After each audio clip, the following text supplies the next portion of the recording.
الحمد لله حمدا كثيرا طيبا مباركا فيه كما يحبه ربنا ويرضى. أشهد أن لا إله إلا الله وحده لا شريك له وأشهد أن محمدا عبده ورسوله. يا أيها الذين آمنوا اتقوا الله حق تقاته ولا تموتن إلا وأنتم مسلمون. وبعد. Hadirin yang dirahmati Allah Subhanahu wa taala, azani Allah wa iyyakum hibbu fillah. Insyaallah malam ini kita akan membahas tematik perkara yang mungkin tidak akan lepas dari setiap individu kita, yaitu yang berkaitan dengan birrul walidain, berbakti kepada kedua orang tua. Dan mungkin pernah dibahas panjang lebar tentang perkara ini, dan malam ini kita akan memfokuskan bakti kepada orang tua, kepada orang tua yang telah meninggal dunia. Kalaupun secara umum pernah dibahas mungkin di beberapa kajian tentang birrul walidain secara umum.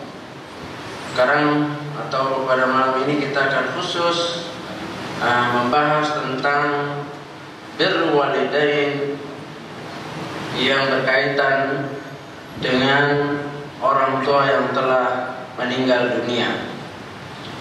Dan kita juga keumumannya telah menjadi orang tua, dan juga setiap kita pasti akan menghadapi kematian. Jadi ada dua keuntungan di dalam membahas hal ini. Yang pertama, sikap kita kepada orang tua kita yang telah tiada. Yang kedua, membekali kepada anak-anak kita apa yang harus dibuat, yang dilakukan kalau kita telah tiada. Ini harus kita perhatikan, tidak boleh kita anggap remeh begitu saja, sehingga banyak orang tua yang meninggal dan mengalami dua penyesalan. Penyesalan pertama, atau seorang yang meninggal mengalami dua penyesalan. Penyesalan pertama, dia tidak maksimal bakti dia kepada orang tuanya, sehingga dia juga meninggal. Dan yang kedua, dia tidak maksimal mendidik anak-anaknya agar bisa berbakti kepadanya, sehingga dia mendapat keuntungan di alam barzakh atau di alam akhirat. Waliyadzubillah. Sekurang-kurangnya seorang mungkin tidak maksimal baktinya kepada orang tuanya yang telah meninggal, tetapi dia meninggalkan keturunan yang bisa berbakti kepada bapak dan kakek-kakeknya yang telah meninggal. Itu. Manusia dalam hal ini ada tiga golongan. Yang pertama, manusia yang hulu, berlebih-lebihan dalam bersikap kepada orang yang telah meninggal, seolah-olah setiap apa yang dibuat akan sampai. Hulu, berlebih-lebihan kepada orang yang telah meninggal, terutama orang tuanya, sehingga beranggapan setiap yang dia buat akan sampai. Apa jenisnya? Nanti kita bahas. Yang pertama dulu. Yang kedua, orang yang berbakti kepada orang tua yang telah meninggal, yang mengikuti ajaran atau manhaj yang telah digariskan oleh Rasulullah SAW. Artinya meyakini ada yang sampai, ada yang tidak. Keilmiahannya dijaga, bukan hanya dasar kecintaan atau penyesalan karena mungkin selama hidupnya menyia-nyiakan orang tuanya, bahkan diantaranya yang durhaka kepada orang tuanya, sehingga penyesalan ini dilampiaskan dengan keinginannya, dengan keinginan untuk berbakti sesuai dengan keinginannya, sesuai dengan hawa nafsunya. Tidak, tetapi dia melakukan sesuai dengan manhaj yang telah digariskan oleh din ini. Itu yang kedua. Dan mudah-mudahan kita termasuk yang kedua. Yang ketiga, orangnya meremehkan perkara ini, seolah-olah dia sudah terputus, tidak ada hubungannya, tidak ada kait mengaitnya, sehingga jarang, bahkan sama sekali tidak peduli dengan orang tuanya yang sudah meninggal. Seolah-olah tidak hadirnya di muka bumi, ya sudah terputus semuanya dan tidak memperdulikan. Na'udzubillah. Ada juga orang seperti ini yang sangat meremehkan. Maka kita berjalan dalam manhaj yang hak, yang adil, tidak ghulu berlebih-lebihan, tidak juga meremehkan. Balik lagi kepada dasar sebagaimana kita pernah bahas di dalam usul salasah, yaitu apa? Al-ilmu qabla al-qawli wal amal. Ya, ilmu sebelum kita berucap dan beramal. Jadi untuk mengatakan bagaimana caranya berbakti kepada orang tua yang telah meninggal, yang pertama adalah hendaklah kita mengetahui ilmunya.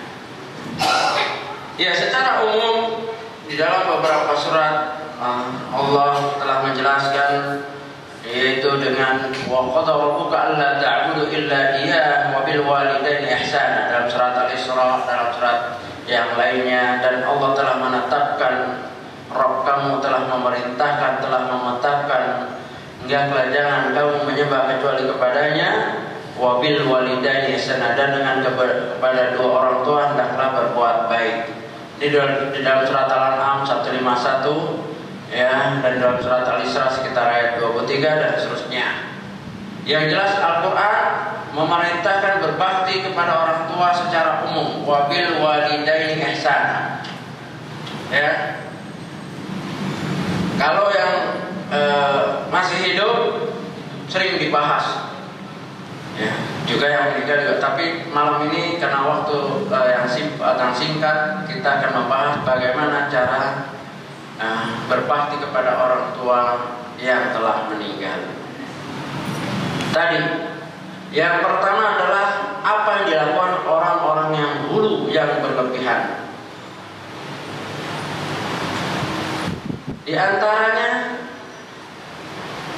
hal ini pernah terjadi di kalangan para terdahulu. Rasulullah SAW maksum, terjaga, sehingga arti maksum adalah apabila ada perbuatan, ya, yang di luar syariat atau di luar Islam akan ditegur oleh Allah Subhanahu wa taala. Di dalam hadits Muslim, salah satu ketidaktahuan Nabi sallallahu alaihi wasallam, Nabi pernah ziarah kubur ibunya.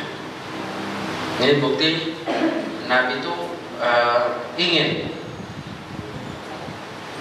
Nah, Nabi meminta dua permintaan pada Allah, yaitu agar ibunya diampuni dari dosa-dosanya. Yang kedua, agar dibolehkan untuk menziarahinya. Yang pertama ditolak oleh Allah, yang kedua diterima oleh Allah. Nabi dibolehkan menziarahi kubur ibunya, tapi hanya diam, tidak mendoakan ampunan. Kenapa? Karena ibu bapak Rasulullah SAW wafat dalam keadaan milah, agamanya kaum musyrikin Mekah. Padahal ketika itu ada ahli kitab seperti Waraqah bin Naufal atau Kristen, ya, padahal ada agama ahli kitab. Jadi bukan masa fatrah, bukan masa kosong yang tidak ada agama, tidak. Ya, tidak ada nabi, ya, setelah Nabi Isa tidak ada nabi sampai Nabi Muhammad. Tapi bukan tidak ada agama. Jadi orang yang ahli kitab itu selamat, tapi kaum musyrikin tidak selamat. Nah, sebagian manusia entah mengambil dasar ini, ya, atau mungkin kejahilannya, dia memintakan ampun, mengunjungi kuburannya, mendoakan, padahal antara dia dengan orang tua terpisah dalam segi akidah. Ini maaf, yang orang tuanya non muslim. Jadi baktinya bagaimana? Masih bisa mengunjungi saja, tapi tidak berdoa. Ya, kenapa? Apalagi kalau orang tuanya itu termasuk agama-agama kemusyrikan. Ya, tidak ada. Dan ini jelas ditegaskan oleh Al-Quran di dalam surah At-Taubah ayat 113, ya. Maka nabi walladzina amanu ayyastaghfiru lil musyrikin. Ya, tidak ada bagi seorang nabi dan orang-orang beriman untuk memintakan ampun kepada orang-orang musyrik, meskipun itu bapak-bapaknya dan karib keluarganya. Jadi nggak ada bagi seorang nabi, apalagi orang beriman secara umum. Nah, dari sini tidak akan sampai, tapi tidak juga tidak berbakti. Wah, udah kafir orang tua saya, mati dalam keadaan kafir, nggak usah. Boleh mengunjunginya. Ya, ini kalau kondisinya ya berbeda agama. Dan ini contoh langsung terjadi pada diri Rasulullah Shallallahu Alaihi Wasallam. Ya, sehingga Rasulullah SAW ditegur, tidak boleh memintakan ampun. Dalam riwayat lain ada seorang menangis, dalam riwayat Muslim dan yang lainnya ada seorang menangis menghadap Rasulullah SAW. Ya, terus dia berkata, ya Rasulullah, aina abi, di mana bapakku? Padahal dia rajin menyambung silaturahmi, membantu orang, memberi makan orang, baiklah. Tetapi masih mati dalam keadaan musyrik. Abu Kafinnar. Ya, dia tambah nangis. Langsung Nabi menyatakan, abi finnar, bapakku di neraka. Barulah dia diam. Ya, jadi tenang aja. Jadi boleh kita cinta dengan orang tua kita, tapi ketika terpisah, berbeda akidah, berbeda agamanya, ya, tidak usah terlalu istilahnya berlebihan. Kalau mau kunjungi silahkan, boleh, itu baktinya. Dan itu yang dibuat oleh Nabi SAW. Boleh berkunjung ke, dan tidak boleh melakukan ritual, yaitu mendoakan secara Islam atau ritual agama mereka. Ya, kan tadi doa nggak boleh kan? Oh, kalau itu pakai agama mereka mungkin boleh. Ya, nggak boleh. Karena terlarang dengan hadits lain. Wa man tashabbaha biqaumin fahuwa minhum. Barang siapa menyerupai satu kaum, maka orang itu akan digolongkan termasuk kaum yang ditukar ketika ikut rombongan agama orang tuanya, terus ikut ritual peribadatan agama orang tuanya, ya, bukan cara Islam, karena Islam udah nggak boleh, udah terputus. Jadi juga begitu, ya. Nah, sesuai dengan manhaj, sesuai dengan apa yang Nabi contohkan, dia boleh menangis. Dan sunnahnya secara umum, mengunjungi kuburan orang kafir non muslim harus menangis. Harus menangis, berusaha untuk menangis dan berkata, abshiruhum binnar. Ya, berikan kabar kepada mereka bahwa tentang dahsyatnya api neraka. Nangis karena orang-orang di dalamnya, kalau kita tahu, gak sanggup kita. Kalau kita diberi pendengaran, sebagaimana hewan diberi pendengaran, kita gak sanggup. Ya, nah ini yang pertama. Jadi boleh ketika berbeda agama, kita masih boleh berpasti dengan syarat, ya, sesuai dengan manhaj, sesuai dengan apa yang dicontohkan oleh Nabi SAW. tidak sama sekali melupakannya, karena mudah-mudahan itu sebagai dakwah kepada yang lain yang masih hidup. Baik ya orang Islam, padahal bapaknya berbeda, ibunya berbeda, tapi masih dia kunjungi. Yang hidup ini yang melihat, mudah-mudahan menjadi Islam. Adiknya misalnya, abangnya yang lain, atau ininya yang masih berbeda agama, ya begitu. Mudah-mudahan dengan cara kita mengunjungi sesuai dengan sunnah Nabi SAW, ya, mudah-mudahan dia tertarik bahwa Islam rahmatan lil alamin. Ya, jadi jangan sikapnya ekstrim, bukan. Ya, nggak di ini lagi, jasa-jasanya juga nggak pernah dikenang dalam artian kata. Orang yang baik dihubungi dari keluarganya itu tetap boleh. Apa teman yang baik atau saudaranya yang disenangi oleh orang tuanya itu tetap berjalan sambil mendakwahkannya ketika mereka non muslim.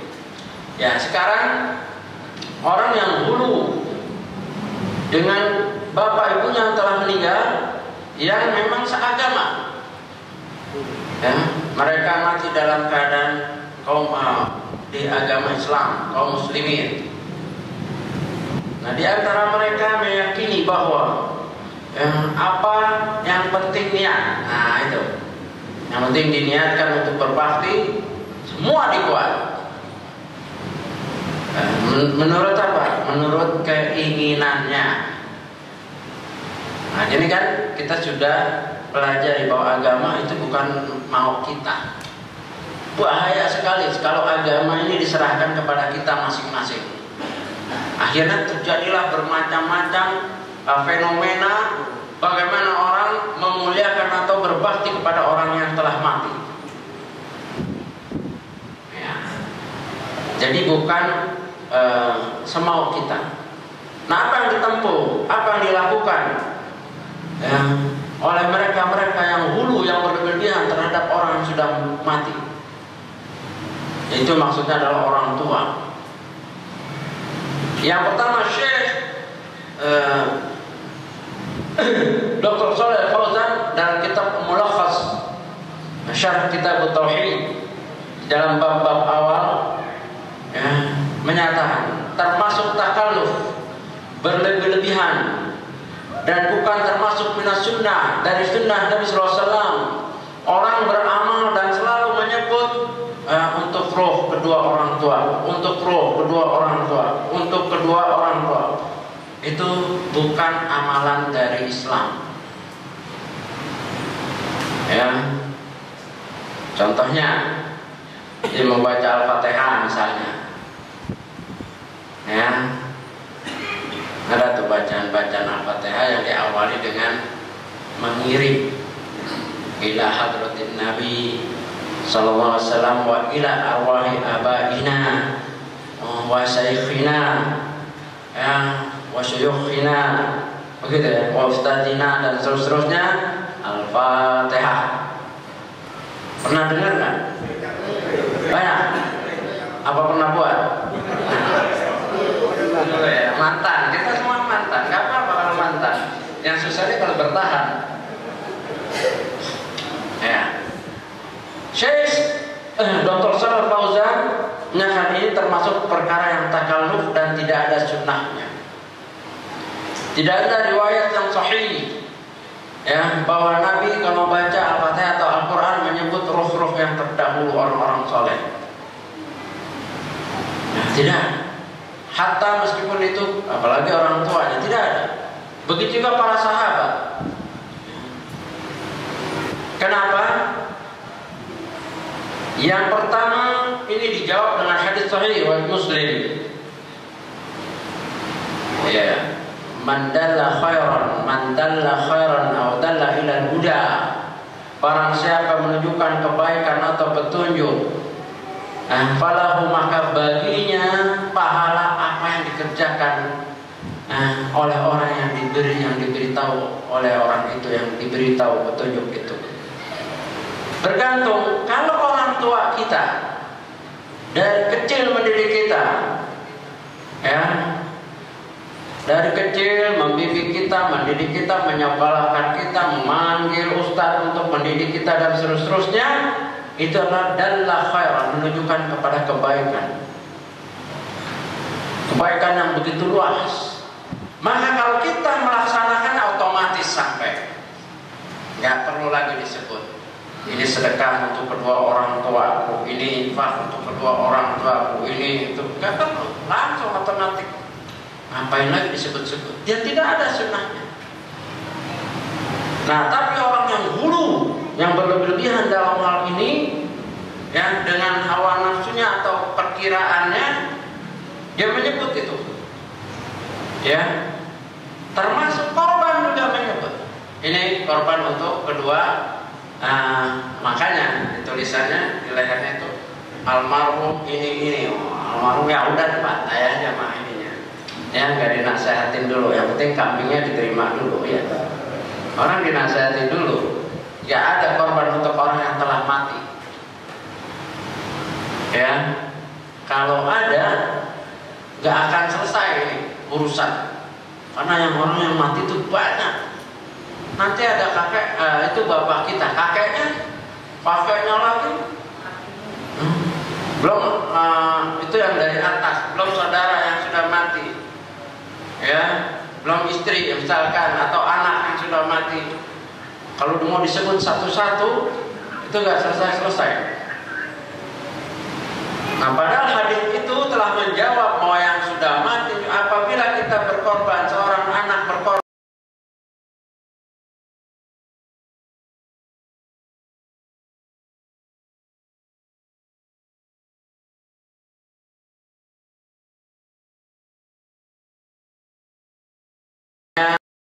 ya, memerintahkan dia atau menasihati dia untuk menjadi anak yang soleh, itu kan sampai, nggak perlu lagi disebut-sebut.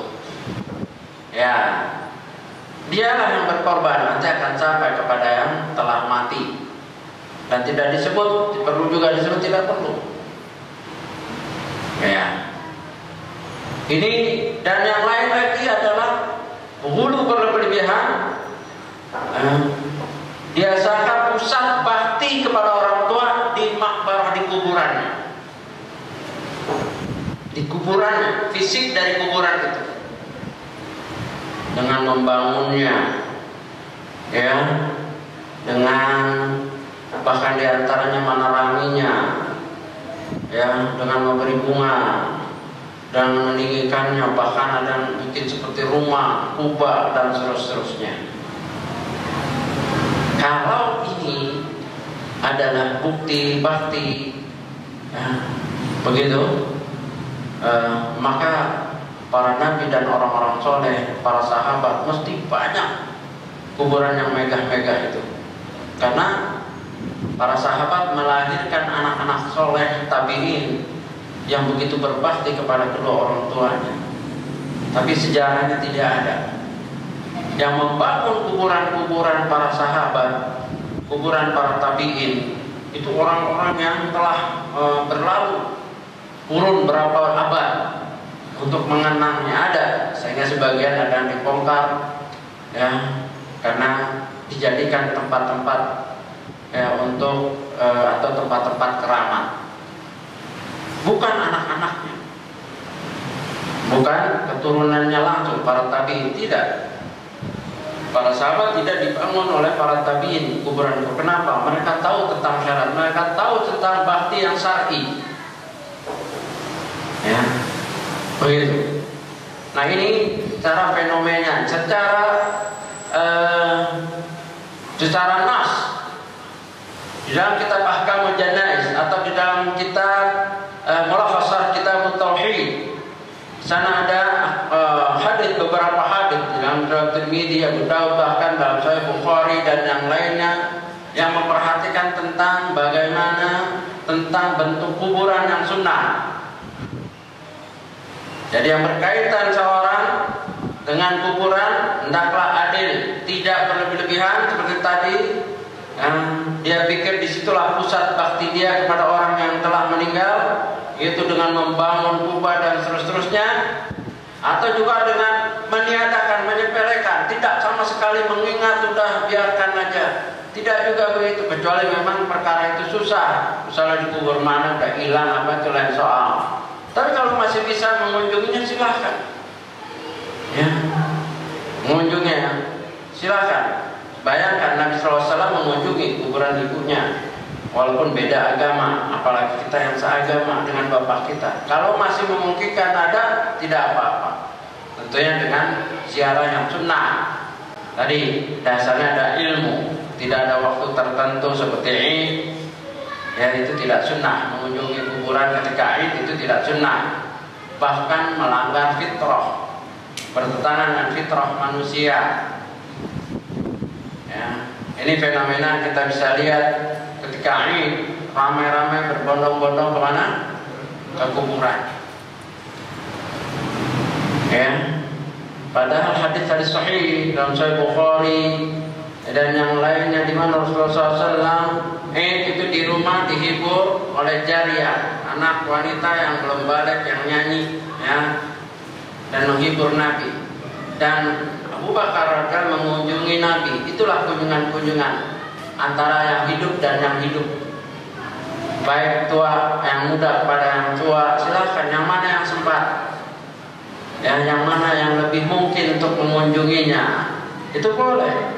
Bukan kepada orang yang mati. Id itu, terutama Idul Fitr, itu ada juga. Id itu adalah, kalau Idul Fitr katakan lis-shaim farhatan, orang yang puasa ada dua kebahagiaan.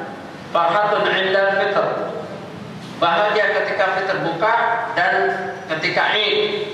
Atau bahagia ketika indah liqa rabbih, berjumpa dengan Rabbnya dengan amalan-amalan puasa. Ini dilukai dengan mengunjungi kuburan. Sekarang saya tanya, kita tanya semua, apakah ketika di kuburan itu orang tertawa, senang, nyanyi-nyanyi? Ketawa, bahagia apa sedih? Sedih. Nekat itu kalau di kuburan bapaknya dia. Nah, ayo nak, nyanyi nak. Ya bapak dengar nak. Mesti sedih, mesti khusyuk, sedih. Ya, itu melukai fitrah yang seharusnya itu bahagia. Nah, dia pikir itulah puncak bakti dia kepada yang telah meninggal, mengunjungi kuburannya. Ya, itu dipikir puncak baktinya, dan dia pikir itulah. Maka berusaha semaksimal mungkin mengajak anak-anaknya semua. Tinggal yang terkorbannya anaknya, yang seharusnya dia bahagia lari sana lari sini, ini harus duduk. Dan saya pernah seperti itu, pernah terkorbani saya itu. Ayo coba di Batu Nisan, main nggak boleh, lompat sana nggak boleh. Ya anak kecil harus berdoa, ya begitu. Walaupun hanya sebentar, dan itu momen waktunya kan. Biasanya jam berapa itu? Habis sholat Id. Ya, coba tanya, kumpulin anak kita.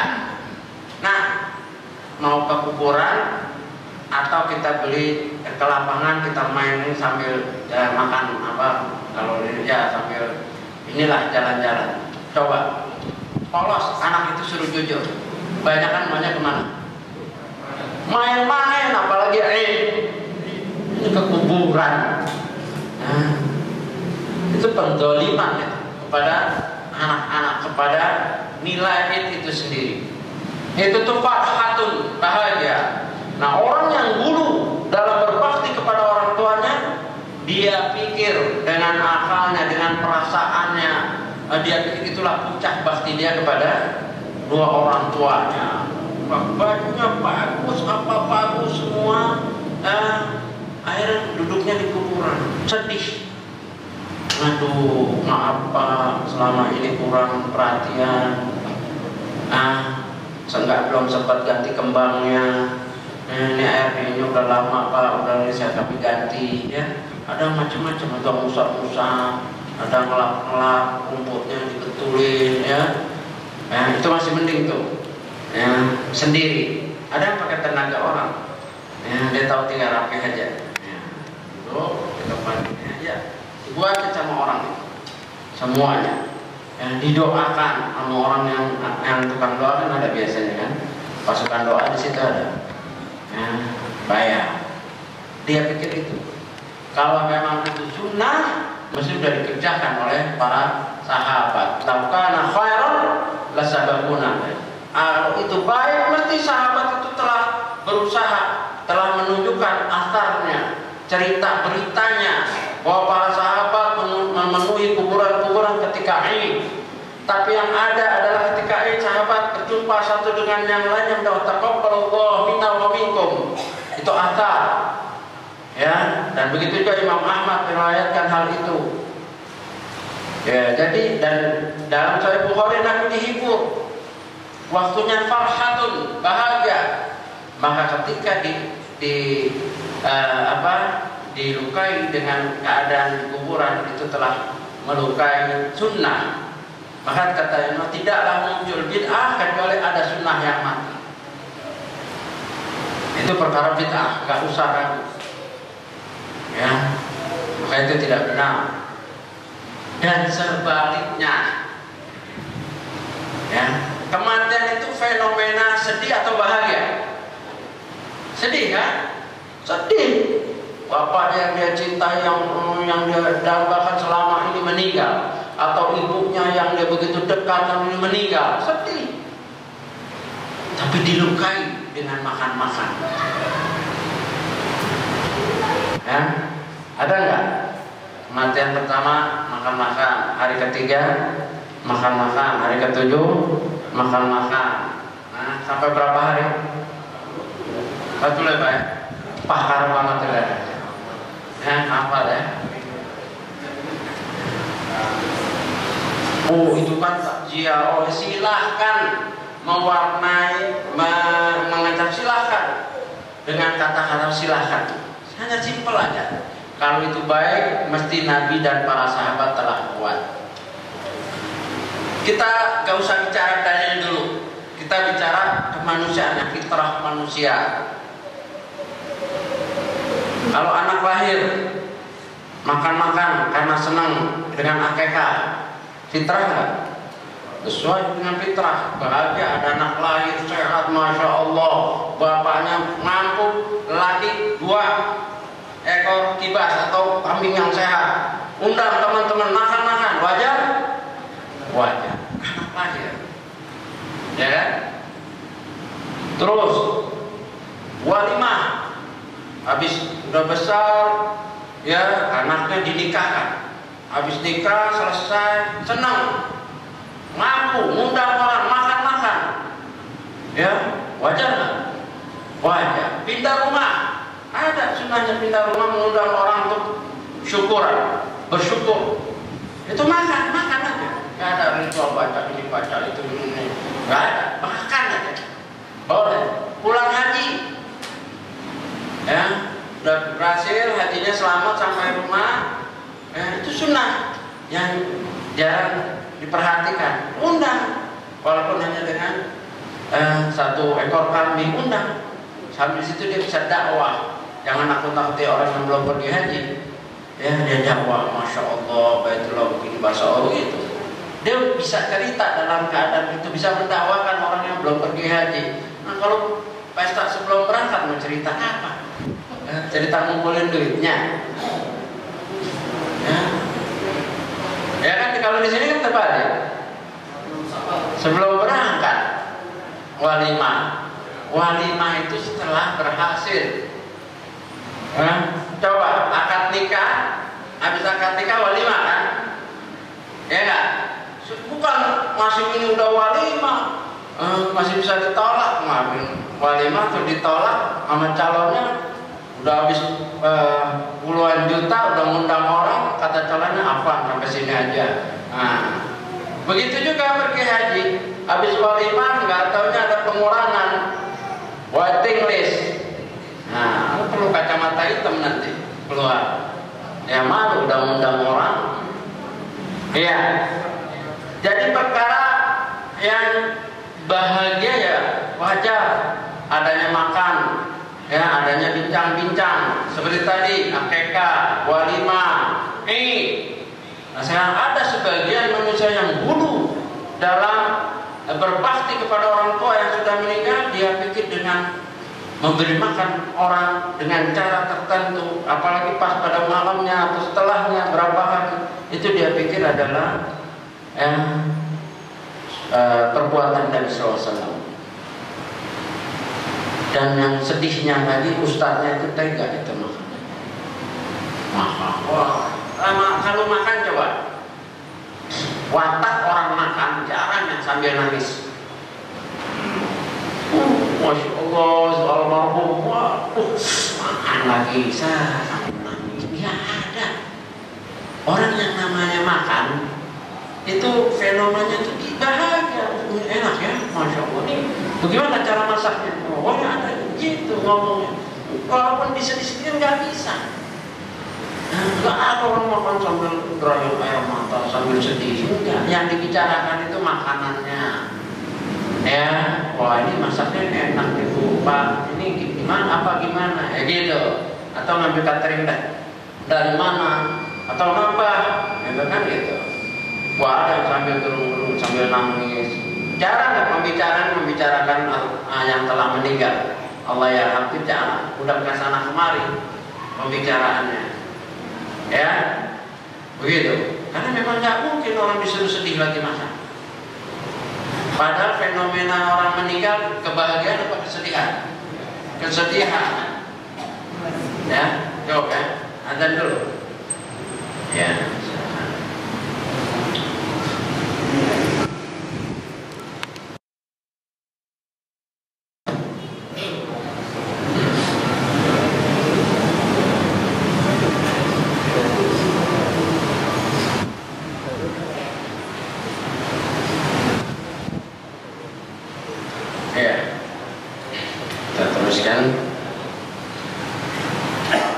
Tentunya kalau kita bicara tentang perkara-perkara yang hulu berlebih-lebihan dalam berbakti kepada kedua orang tua, kita bisa lihat di sekitaran kita.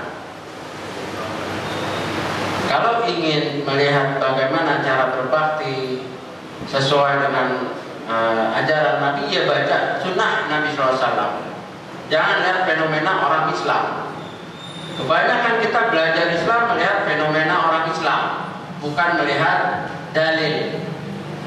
Akhirnya terjadi suatu hal yang membenarkan kebiasaan, bukan membiasakan kebenaran. Kalau orang membiasakan kebenaran, ini benar apa tidak? Bagaimana kalau Allah, kalau Nabi, kalau sahabat itu membiasakan kebenaran? Tolak ukurnya adanya di dalam Al-Quran, ada nggak dalam Sunnah? Ada tidak di dalam Atharus Sahabat? Itu membiasakan kebenaran. Tolak ukurnya kebenaran.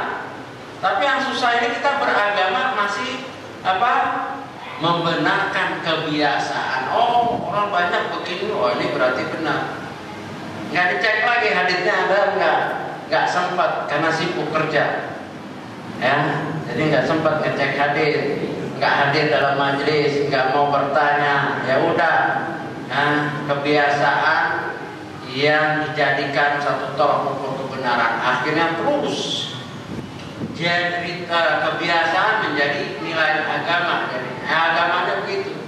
Padahal ya, Islam yang mulia ini belum sepenuhnya diaplikasikan oleh kemuliaan kaum muslimin. Bahkan non muslim yang masuk Islam, yang tadinya tidak Islam, konvert masuk Islam, mu'alaf, coba tanya.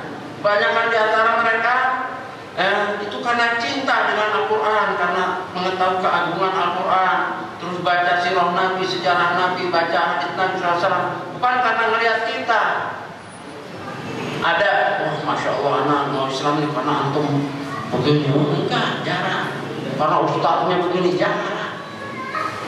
Entah dia lihat ustadznya. Begitu. Kalau melihat kita, dia nggak mau meluk Islam. Ini banyak yang saya jumpai. Akhi maaf ya, sorry brother, saya kalau melihat kamu saya nggak mau masuk Islam. Nggak kuat.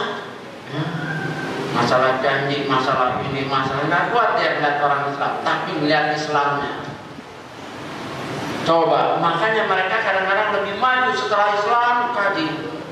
Kita nih yang udah lama dari Islam melihat lingkungannya. Oh ini kayaknya banyak, ini Islam ya udah. Pokoknya kalau dilakukan sama orang banyak, udah itu Islam. Belum tentu. Maka ini PR yang besar untuk anak kita, agar anak kita tidak salah mensikapi berbakti dia kepada kita nanti kalau kita sudah wafat. Dan kita memperbaiki sisa-sisa hidup kita agar berbakti dengan kedua orang tua kita yang benar.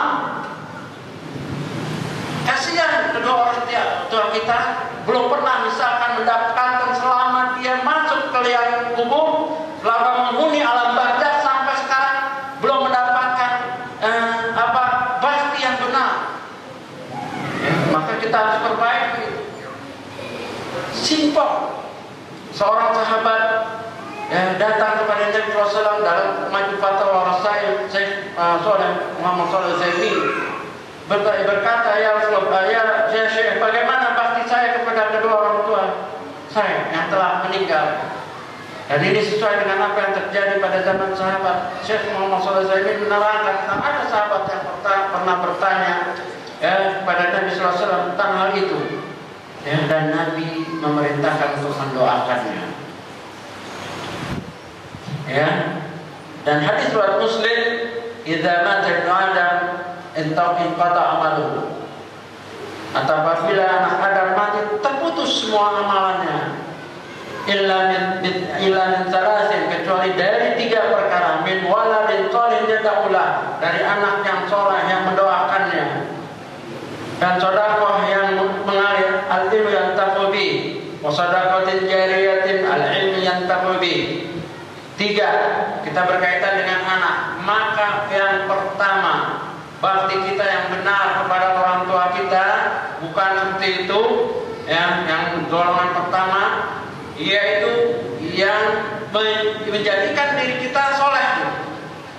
Untuk berbakti kepada orang tua, jadikan diri kita soleh. Agar apa? Agar doa kita diterima oleh Allah Subhanahu wa Ta'ala. Karena bukan hanya anak, bukan waladun yad'ulah, anak yang mendoakannya, bukan waladun mukhayyatun, anak yang soleh yang mendoakannya. Jadi bakti yang pertama untuk kedua orang tua kita yang telah meninggal, menjadi orang soleh. Kemudian dia mendoakannya, beristighfar.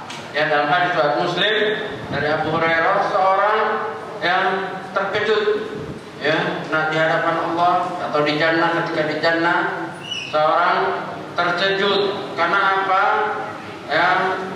Dia tinggi derajatnya, padahal dia merasa amalnya biasa-biasa saja. Maka Rasulullah SAW menerangkan itulah di sana diterangkan, ya qul azza wa jalla, waladuka yastaghfiru laka, itulah anak kamu yang mendoakan. Ada suara itu Allah. Kalau di jannah kan ada dialog dengan Allah, melihat dan dialog. Ketika seorang terheran-heran nanti di jannah, padahal amalannya sederhana di dunia, tapi mempunyai derajat yang tinggi sampai dia heran. Maka dikatakan oleh Allah azza wa jalla, ini hadis qudsi itulah doa dari anak kamu yang selalu mintakan ampun kepadamu. Istighfar, memintakan ampun kepada orang tua kita, itu menjadikan mereka tinggi derajatnya, baik di alam barzakh maupun nanti di jannah, tinggi derajatnya. Dan apa susahnya istighfar? Kalau haji ada waiting list. Apakah istighfar itu ada waiting list? Nggak ada. Ada untuk saat ini orang daerah pondok atau baratan nggak boleh istighfar dulu, lagi padat. Ada, kapan aja, murah. Kapan aja. Ya Allah, alhamdulillah kedua orang. Nggak harus di kuburan, karena haditsnya juga begitu. Nggak ada. Waladun salihun yad'ulah wa inda qabri, nggak ada. Anak yang soleh yang mendoakan di sisi kuburnya, nggak ada. Kuburan itu kalau kita memang ada sempat, kalau enggak terus, jangan sampai kita lepas dalam setiap sholat kita, dalam sholat malam kita, dalam sujud kita. Sujud kan bukan sholat wajib aja kan? Ketika sholat sunnah juga ada sujud, itulah kita mintakan ampun kedua orang tua kita yang telah mendahului kita, dan itu murah. nggak keluar, ya nggak harus pakai tiket. Ya, yang sunnah, yang murah dilupakan. Orang mencari yang tidak disunahkan, bahkan itu mahal. Saya tanya, ya kita doa sendiri seperti tadi yang Nabi ajarkan dengan cara orang-orang yang peradaban mahal mana. Ada satu riset, ya, bahwa ternyata di antara umat Islam lebih banyak penghabisan dana untuk kematian bapaknya atau orang tuanya. Minimal satu orang itu untuk ngurus itu minimal 10 juta. Coba, kalau untuk kuburan kan sekarang sudah mulai bayar kan? Ada yang gratis, kita nggak bicara yang gratis. Ya, untuk kuburan beda daripada nggak dikubur. Ya, nah untuk ritual yang tadi itu 1 hari, 3 hari, undang orang itu sampai berapa hari itu berapa juta. Tapi ditempuh. Padahal yang murah itu meminta, itu hadisnya jelas, hadis riwayat Muslim dari Abu Hurairah. Ya. Dengan istighfar, mintakan ampun anaknya, bukan orang lain. Orang lain memintakan itu silakan, kata Imam Syafi'i, belum tentu nyampe. Kalau orang lain, kalau secara umum ya. Tapi kalau orang kita praktek, tolong kamu doakan terus ya orang tua saya. Dianya enggak, belum tentu sampai. Itu pernyataan Imam Syafi'i. Ya, laha ma kasabat wa 'alaiha maktasabat. Ya, baginya apa yang dia kumpulkan, apa yang dia akan mendapatkan, apa yang dia kumpulkan, itu jelas ayatnya. Maka hadisnya disebut waladun solehunnya daulah, anak yang soleh yang mendoakannya. Hadis riwayat Muslim tadi juga dari Abu Hurairah menyatakan bahwa anak yang memintakan ampun sehingga bapak ibunya tinggi derajatnya di jannah, padahal amalannya sederhana. Dan ini perkara yang sunnah mudah. Sunnah itu mudah. Kenapa? Karena Islam ini, ya, Allah menghendaki dengan Islam manusia itu mudah. Yuridullahu bikumul yusra wa la yuridu bikumul usra. Allah menghendaki kemudahan, bukan menghendaki kesusahan. Istighfar, sujud berdoa, habis sholat kita mendoakan ibu bapak kita, istighfar, itu yang utama. Nabi menyebut yang utama, bukan yang lain tidak boleh. Jadi doa dan memintakan ampunan itu yang utama. Adapun misalkan sedekah, boleh, nggak perlu disebut. Ibu bapak kita pernah memerintahkan kita untuk murah hati, dia sedekah aja sana sini, itu langsung sampai, nggak perlu disebut ini sedekah untuk kedua orang tua, nggak perlu takalluf itu, membebani diri, ya begitu, nggak perlu disebut, langsung itu sampai semua. Masih makan, kumpulin orang, masih makan, boleh, masih makan, ya, ajak undang orang makan boleh, boleh, sedekah, bisa dia kirim, bisa dia undang orang-orang tertentu, fuqara atau yang ini, atau rekan-rekannya, udah makan, nggak perlu ini. Orang tuh bismillah makan, doa makan aja, nggak usah ilahat roti ini makan, kemudian ada, ya, makan, bicara, itu udah kebaikan, ya, kan hadisnya jelas, absus salam wa atimut ta'am, umum, sebarkan salam, berikan orang makan, undang makan boleh. Bukan urusannya dengan kematian, tidak. Dengan apa? Ihsan, berbuat baik, akan sampai. Tadi hadis Muslim, karena ibu kita sebagai orang tua kita memerintahkan kebaikan, dan itu termasuk kebaikan, sampai. Nggak usah ada apa istilahnya ritual tertentu, kan ada, makan aja. Bisa di rumah, bisa di restoran, bisa ini, nggak harus formal. Harus makan dibuka dengan ini, dengan ini, makan. Pernah baca hadis bagaimana Nabi dengan para sahabat makan? Pernah baca hadisnya? Pertama ini, terus baru makan. Ya. Nabi pernah makan berjamaah kecil, nobat. Ya bulan, sami'allah, wahai anak kecil. Sebutlah nama Allah, Bismillah. Kul, makanlah biyaminika dengan tangan kanan. Wakul bimayadika, dan makan yang terdekat tuh, jangan satu sana. Itu aja hadis yang jelas. Tidak ada Rasulullah SAW memulai makan dengan membaca ini 3 kali Al-Fatihah, terus ayat ini tuh dipimpin Rasulullah memimpin yang lain, barulah makan. Itu hadis tentang makan paling jelas, ya. Dan ada seorang sahabat mengadu, ya Rasulullah, aku kok sudah makan selalu lapar. Udah baca basmalah sudah ya Rasulullah, jamaah. Makan saya berjamaah ajak teman. Dan ini diamalkan oleh Umar radhiyallahu anhu. Umar kan kalau hari Jumat dia nggak akan pulang ke rumah sebelum dia ajak beberapa orang miskin untuk makan jama'i. 3-4 orang makan. Di situ dia akan semangat.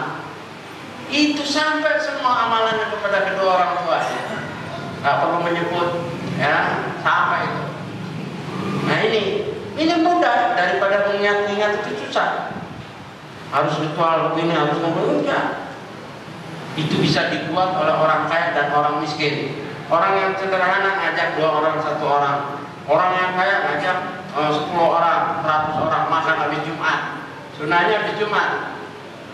Ya, nggak usah sibuk deh, jangan ngeganggu di rumah. Istri capek, itu gampang. Ada restoran Arab, ada ini, ya kemana mukalla, hadramaut, ada. Kalau punya duit 10 orang, 50 orang, makan toh. Gak ada ya kita buka makan ini, nggak ada. Ya, nggak ada pembukaan, nggak ada pembawa acaranya. Ya, dan makan nggak enak kalau diatur begitu. Ya, lama lagi misalnya. Ritualnya ada makan, bismillah, ayo ngobrol. Sunnahnya Nabi bicara. Sunnah. Kalau ahlu kitab diam, khusyuk kalau makan. Kalau orang sahabat bicara. Yang nggak boleh tertawa-tawa sampai tersedak. Sunnahnya itu bicara, ngobrol. Atau gimana kabarnya? Sambil makan boleh, bukan diam. Ya, kalau diam dipimpin oleh 1 orang yang lain ngaminin, ini caranya siapa? Ahlu kitab. Makan dipimpin oleh 1 orang, berdoa. Yang lain nggak akan ngambil sebelum yang mimpin ngambil, ya kan? Itu ahlu kitab itu, tasyabuh. Ya, itu tasyabuh. Bahkan ketika Umar mengundang orang makan, semua nggak mau ngambil sebelum Umar makan. Marah. Akhirnya Umar radhiyallahu anhu menyuruh orang yang pahlawan perang jihad, pahlawan jihad Badar yang buntung untuk menyentuh pertama baru yang lain. Sebetulnya nggak ada, dimulai dari ininya dulu nggak ada. Udah diadakan ya Bismillah. Bismillah itu anak kecil dibilang sama Nabi. Bismillah makan. Dengan bismillah, makan dengan tangan kamu, makan yang dekat dengan kamu. Maksudnya kalau makan jama'i itu satu ini jangan depan orang yang di ini, ya, intervensi ke sana kemari gitu, jadi nanti perang. Yang di dekat kita, ya nanti temannya yang ini juga harus punya perasaan. Ini sambal semua dikasih dagingnya, gitulah keakrabannya. Itu nanti bab makan tersendiri ya. Yang jelas hendaklah kita adil dalam hal ini, jangan dulu berlebih-lebihan sehingga seolah apa saja mau kita mesti sampai ke orang. Tidak, sudah diatur. Ya, di antaranya tadi menjadikan diri kita anak yang soleh, yang mendoakannya. Insya Allah itulah cara yang terbaik, walaupun cara-cara yang lain adalah dibolehkan. Contohnya seperti apa? Badal haji. Boleh ada riwayatnya, ya, badal haji atau menghajikan kedua orang tua, syaratnya kita haji dulu, ya, anaknya ini haji dulu, baru dia menghajikan untuk kedua orang tuanya. Itu ada riwayatnya, ada juga dalam Majmu' Fatawa. Nah itu, dan hati-hati dengan yang meremehkan. Ya, kita tidak boleh berlebihan, tidak boleh meremehkan. Karena sudah kita sudah putus. Masih nggak pernah diingat sama sekali orang tuanya, ya, nggak pernah didoakan, nggak pernah dimintakan ampun, seolah udah terkhusus. Ini anak yang durhaka ketika hidup dan durhaka ketika orang tuanya sudah mati. Bayangkan, sudah hidup misalkan menyusahkan, sudah mati juga nggak mau mendoakan, nggak mau menjadi dirinya itu menjadi anak yang soleh. Itu padahal aset yang diharap oleh orang yang sudah meninggal agar anaknya itu menjadi orang yang soleh. Makanya ibadur rahman selalu berdoa, Rabbana hab lana min azwajina wa dzurriyyatina qurrata a'yunin waj'alna lil muttaqina imama. Jadikanlah kami sebagai imam untuk orang-orang yang bertakwa. Dia mengharap, ibadur rahman mengharap dia jadi pemimpin anak-anaknya yang bertakwa. Artinya dia mengharap anaknya menjadi orang yang soleh yang bertakwa, sehingga bermanfaat untuk kehidupan dia di alam barzakh, bermanfaat untuk kehidupan dia di alam akhirat. Ini doa yang gak boleh kita lupakan. Hab lana min azwajina wa dzurriyyatina qurrata a'yunin waj'alna lil muttaqina imama. Jadi bukan sekedar kami adalah memimpin anak-anak kami, tidak. Sifatnya harus sudah disebut. Lil muttaqina, anak-anak kita yang menjadi orang yang bertakwa, dan kitalah imamnya yang mendahulinya. Ya, jadi kalau kita mungkin sedikit atau mutunya tidak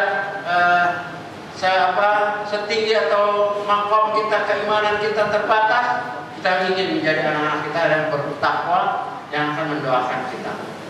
Nah, dan kita sisa-sisa hidup kita ini dan memanfaatkan. Kita nggak tahu yang selama ini apakah bakti kita kepada orang tua kita yang telah meninggal itu sesuai dengan manhaj yang benar, dengan sunnah, dengan contoh Nabi. Kalau tidak, segera kita rubah, cari atau langkah yang sesuai dengan sunnah Nabi SAW, sehingga sisa kita ini tidak sia-sia. Mereka masih menikmati bakti kita walaupun dengan sisa-sisa umur kita. Dan ini harus segera. Kenapa? Karena kebaikan itu jangan ditunda-tunda. Idza atas sabah falan tantadir masa. Kalau kesempatan itu sore dan pagi, jangan tunggu sore. Wa idza atal masa falan tantadir sabah. Kalau kesempatan itu siang, jangan tunggu pagi. Khudh bi sihatika, gunakan kesehatan kamu sebelum kamu sakit. Dan gunakan kehidupan kamu sebelum kita mati. Itulah yang harus kita sungguh-sungguh. Wallahu a'lam. Mungkin ada 1-2 pertanyaan. Ya, silakan Pak. Waalaikumsalam. Apakah cukup kita hubungan kita dengan anak saja? Karena sebagai contoh, anak ini hanya mendoakan orang tua anak, bapak anak, ibu anak. Tapi kan buyut-buyut anak dulu nggak pernah anak doakan. Dan mereka cukup soleh juga. Nah, nanti kita pun dengan anak, apakah dengan anak kita mulai dari cucu dari sisi. Kalau dijelaskan secara syariah. Yang kedua, Pak, tadi dikatakan bahwa kita apabila termasuk satu kuburan orang kafir, orang Islam di situ. Nah, sepengetahuan anak yang pernah anak lakukan itu datang ke tempat yang pernah diajak 1 tahun, misalnya di Laut Mati atau di Gunung Merapi, kan pernah diajak 1 tahun. Kita kalau di sana kita nggak bisa pura-pura nangis, tapi anak ini sering datang ke kuburan orang kafir berburu kelinci. Nah, apakah anak harus pura-pura nangis di situ atau nangis? Ya.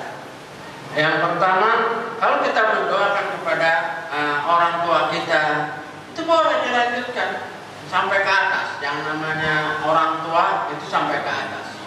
Tinggal nanti perbedaannya ada juga, misalkan kalau kita kalau di ujung terus ke atasnya kan kafir kan. Nenek moyang kita yang paling ini kan Hindu atau animisme apa itu nggak sampai juga.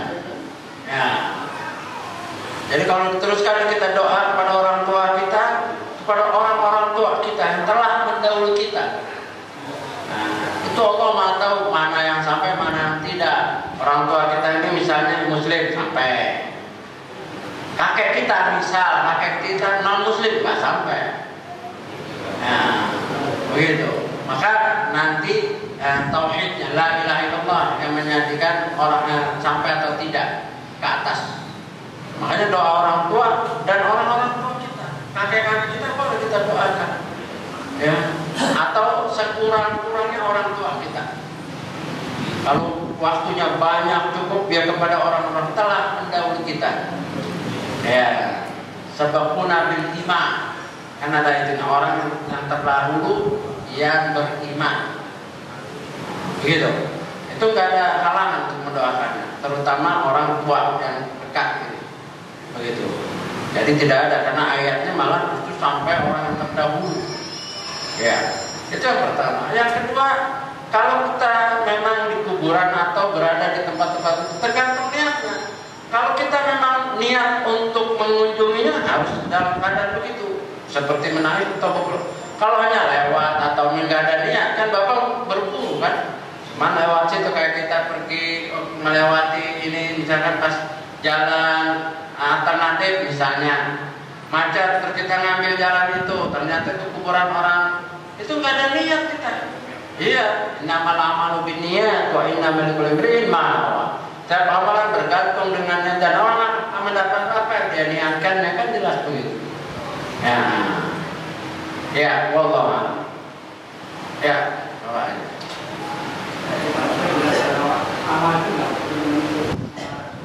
Ya.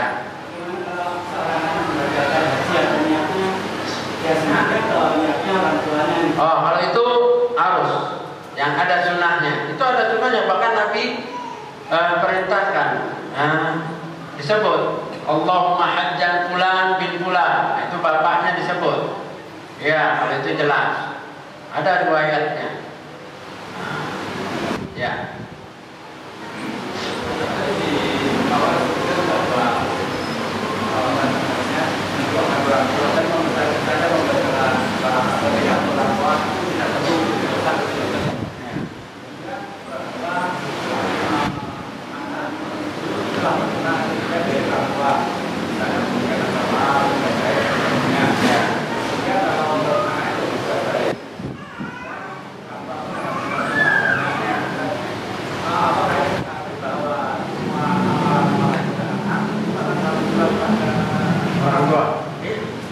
Hadisnya itu mandalla khairan, barang siapa yang menunjukkan kebaikan, bahkan bukan orang tua pun bisa sampai kalau dia seorang guru menunjukkan kepada muridnya atau teman begitu. Itulah penyemangat, apalagi orang tua. Nah, ketika hadis ini hadis riwayat Muslim ada, maka nggak perlu lagi. Sekarang gini aja Pak, kan kebaikan ini bukan dari orang tua saja kan. Bapak pernah nggak menyebut kebaikan untuk nama guru Bapak ketika ngajar matematik? Bapak kan diajarin ya, misalnya matematik kan Bapak ngajar lagi, nyebut nggak guru yang itu? Enggak. Itu lah kan?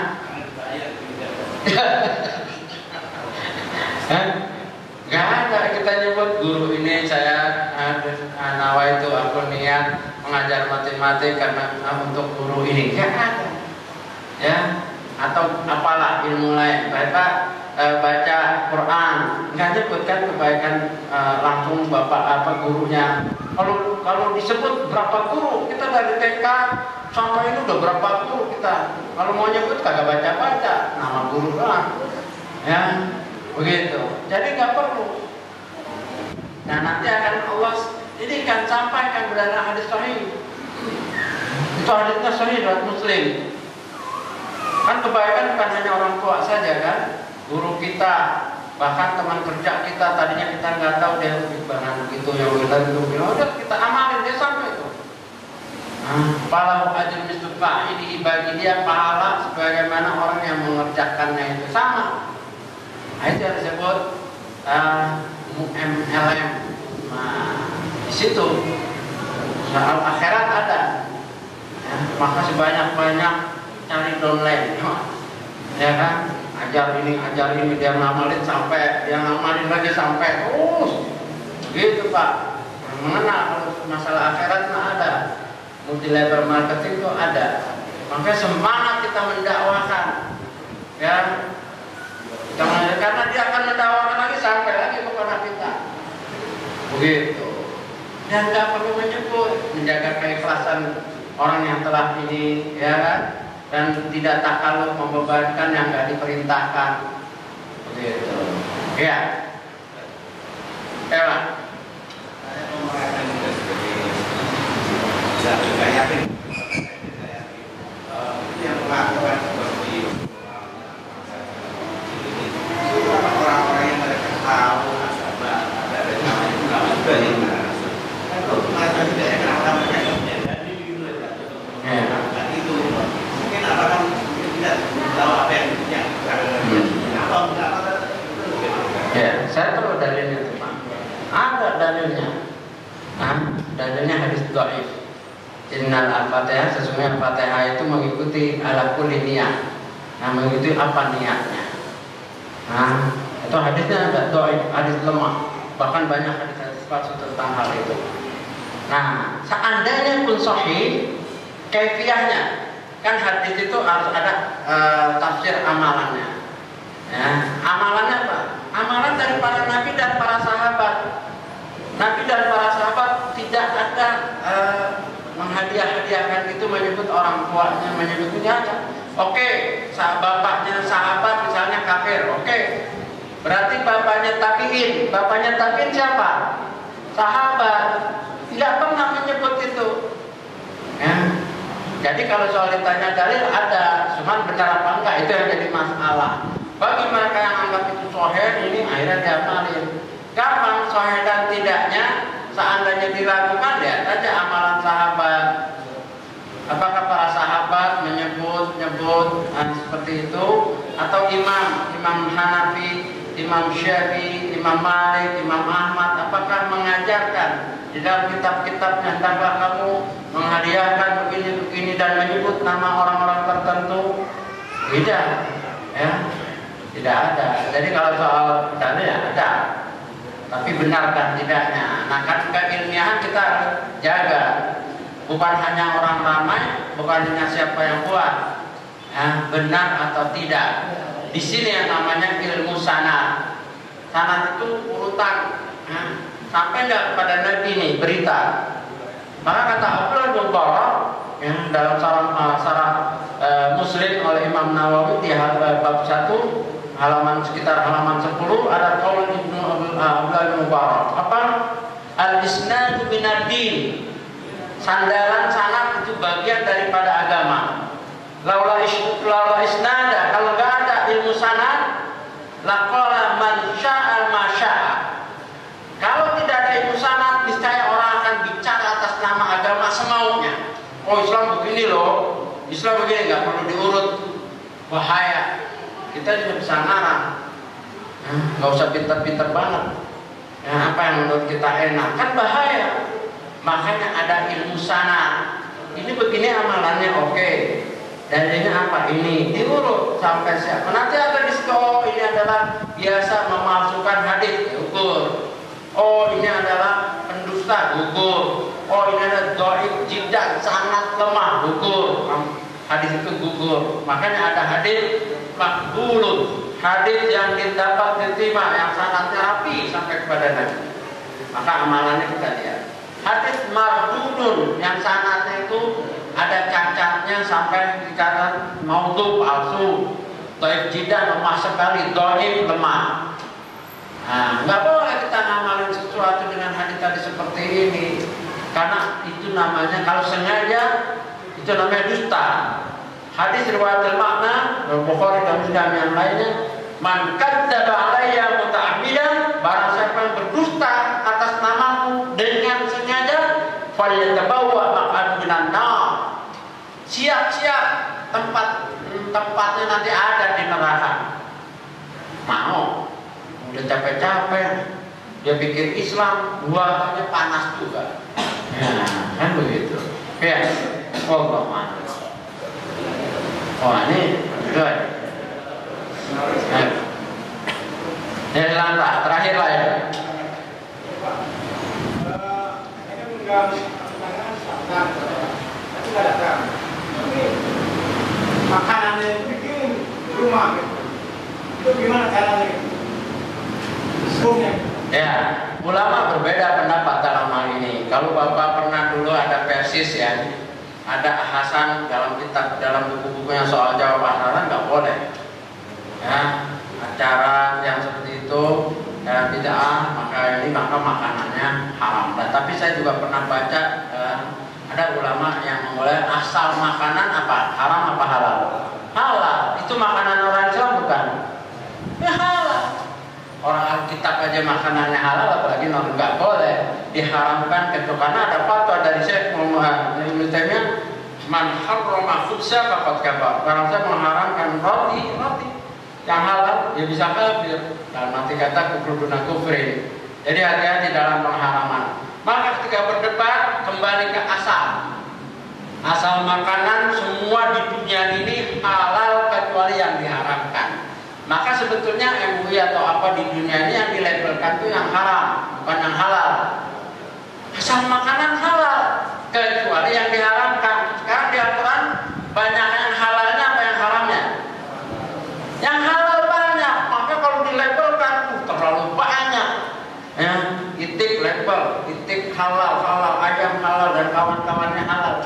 Lebih banyak. Tapi yang haram aja, babi haram.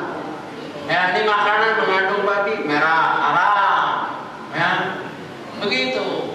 Seharusnya yang dilabelkan yang haram. Maka untuk mengharamkan sesuatu harus dalilnya kuat. Maka ketika terjadi perdebatan ambil ke kaidah asal makanan itu halal kecuali ada pengharaman yang jelas. Saya memilihnya halal, Pak. Ya, saya milih yang halal karena asal makanan dan itu nggak memberatkan. Kalau dia mungkin, makanannya mau, acaranya nggak mau, ya beda loh makanan acara. Ya, gitu. Itu penghormatan kita dengan makanannya orang Islam. Boleh makanan orang Islam. Ya. Cukup ya. Assalamualaikum warahmatullahi wabarakatuh.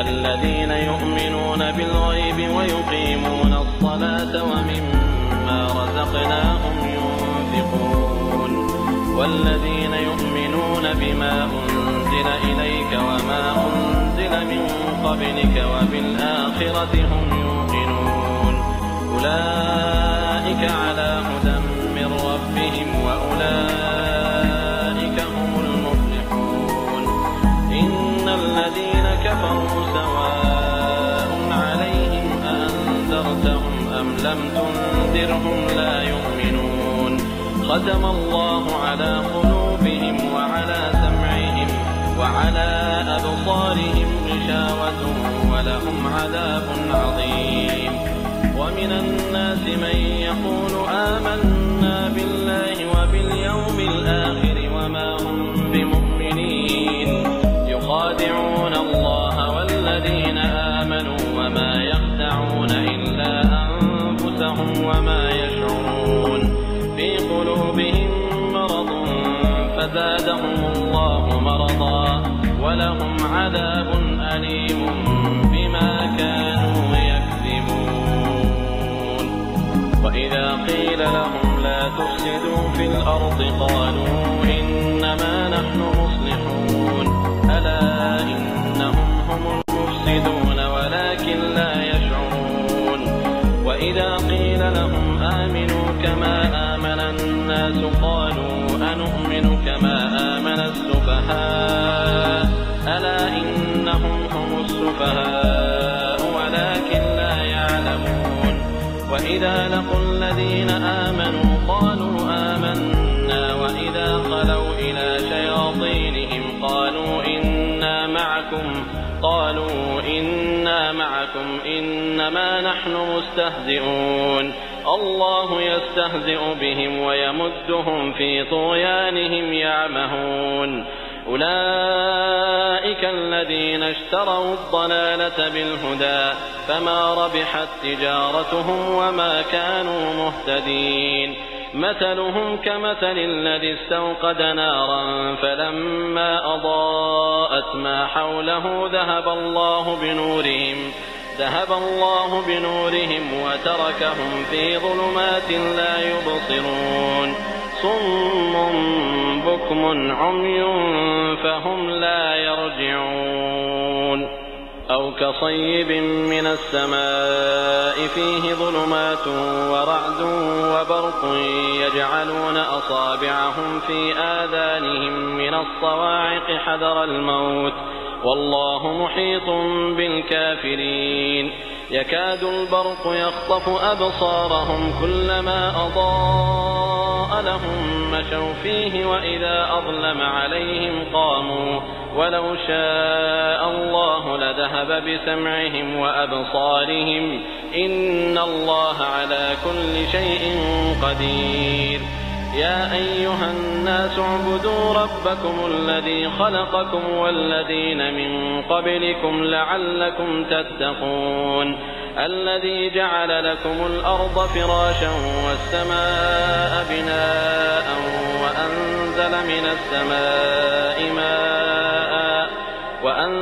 من السماء ماء فأخرج به من الثمرات رزقا لكم فلا تجعلوا لله أندادا وأنتم تعلمون وإن كنتم في ريب مما نزلنا على عبدنا فأتوا بسورة من مثله وادعوا شهداءكم من دون الله إن كنتم صادقين فإن لم تفعلوا ولن تفعلوا فاتقوا النار التي وقودها الناس والحجارة أعدت للكافرين وبشر الذين آمنوا وعملوا الصالحات أن لهم جنات تجري من تحتها الأنهار كلما رزقوا منها من ثمرة رزقا قالوا هذا الذي رزقنا من قبل وأتوا به متشابها ولهم فيها أزواج مطهرة وهم فيها خالدون إن الله لا يستحيي أن يضرب مثلا ما بعوضة فما فوقها فأما الذين آمنوا فيعلمون أنه الحق من ربهم وأما الذين كفروا فيقولون ماذا أراد الله بهذا مثلا يضل به كثيرا ويهدي به كثيرا وما يضل به إلا الفاسقين الذين ينقضون عهد الله من بعد ميثاقه ويقطعون ما أمر الله به أن يوصل ويفسدون في الأرض أولئك هم الخاسرون كيف تكفرون